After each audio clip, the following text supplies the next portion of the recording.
নমস্কার।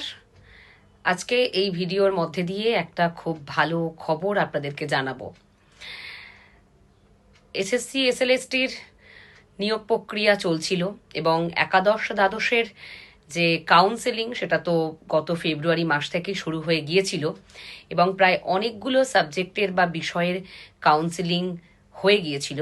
এবং এই কাউন্সেলিং হওয়ার অর্থ যে যে সমস্ত সফল প্রার্থী আছেন তারা তাদের নিজেদের মতো করে এসএসসি অফিসে গিয়ে তাদের স্কুল সিলেক্ট করতে পারবেন, স্কুল তারা পছন্দ করতে পারবেন। অর্থাৎ যথারীতি এসএসসির সূত্র মারফত খবর যেটুকু পাওয়া যাচ্ছে সেখান থেকে জানা যাচ্ছে যে প্রায় 17টি বিষয়ের অর্থাৎ 35টি মোট বিষয়, তার মধ্যে 17টি বিষয়ের কাউন্সেলিং সমাপ্ত হয়ে গেছে এবং তাদেরকে সুপারিশপত্র দেয়া শুরু হয়ে গেছে। সুতরাং প্রায় 4,000-এর কাছাকাছি শিক্ষক তাদের সুপারিশপত্র পেয়ে গেছেন এবং তারা খুব শীঘ্রই স্কুলগুলিতে জয়েন করতে চলেছেন।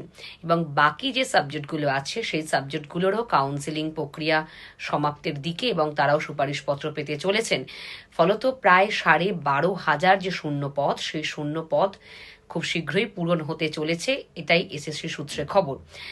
তাহলে আমাদের মোটামুটি যেটুকু বিষয় ছিল যে সুপ্রিম কোর্টের নির্দেশ অনুযায়ী 31শে আগস্টের মধ্যে সমস্ত প্রক্রিয়া সম্পন্ন করতে হবে। যথারীতি একাদশ দ্বাদশ প্রায় শেষের দিকেই এবং মোটামুটি আরও যে সাবজেক্টগুলো আছে অর্থাৎ 17টি সাবজেক্টকে বাদ দিয়ে যে সাবজেক্টগুলো আছে সেগুলোও প্রায় মে মাসের মধ্যে সমাপ্ত হয়ে যাবে। তো তারপরেও অনেকটা সময় থাকছে, সেই সময়টায় 9-10 অর্থাৎ নবম দশমের সমস্ত প্রক্রিয়া সম্পন্ন হবে। ইতিমধ্যেই প্রত্যেকেই আপনারা জেনে থাকবেন যে নবম দশমের যে সমস্ত ভেরিফিকেশন প্রক্রিয়া চলছে এবং খুব শীঘ্রই সেই ভেরিফিকেশন প্রক্রিয়া সম্পন্ন হলেই ইন্টারভিউ শুরু হয়ে যাবে। ইন্টারভিউ হয়ে গেলেই কাউন্সেলিং এবং তারপরে সুপারিশপত্র দিয়ে দেওয়া হবে সফল প্রার্থীদের হাতে। ফলত এসএসসির যে কাজ খুব তাড়াতাড়ি এগোচ্ছে বলা যায় এবং আশা করব 31শে আগস্টের মধ্যেই 9-10 এবং 11-12 তো শেষ হয়েই যাচ্ছে এবং 9-10ও সমাপ্ত হয়ে যাবে। তো এর পরবর্তী সময়ে দেখতে থাকবো আমরা যে আর কি কি খবর পাচ্ছি, অবশ্যই আপনাদেরকে সবটা জানাবো। তার আগে অবশ্যই চ্যানেলটিকে সাবস্ক্রাইব করে রাখবেন এই সমস্ত রকমের খবরাখবর পাওয়ার জন্য। ধন্যবাদ।